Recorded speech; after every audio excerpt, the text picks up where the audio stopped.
The days of the pandemic brought uncertainty and a shortage of inventory to Maryland's auto industry. Peter Kitzmiller says things are getting back to pre-pandemic conditions. Between the talk in Washington and Annapolis, uncertainty could be a problem again. The estimates you see, they're kind of all over the board, but I think it's pretty safe assumption that we're looking at a $3,000 to $6,000 increase on the price of vehicles if these tariffs remain in effect for any length of time. Kitzmiller has been president of the Maryland Automobile Dealers Association for 26 years. He represents about 300 dealerships.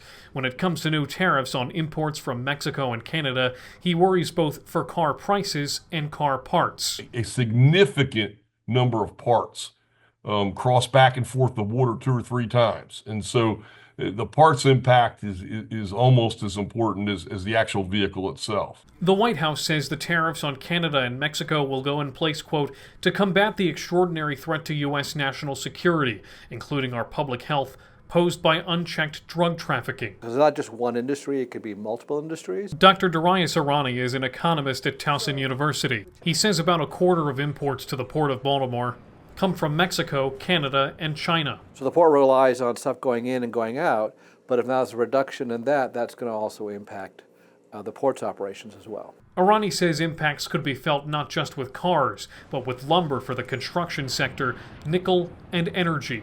Kitzmiller says vehicle affordability is already the biggest issue facing their industry. My concern is we're going to price people out of the market, and we're also going to have people that are in the market for a new car are going to end up having to say, well, I need to spend less money. I'm going to buy a used car, which is going to then raise the price of used cars. Kitzmiller says the average price of a new car is nearly $50,000, and a $3,000 increase on that would be dramatic.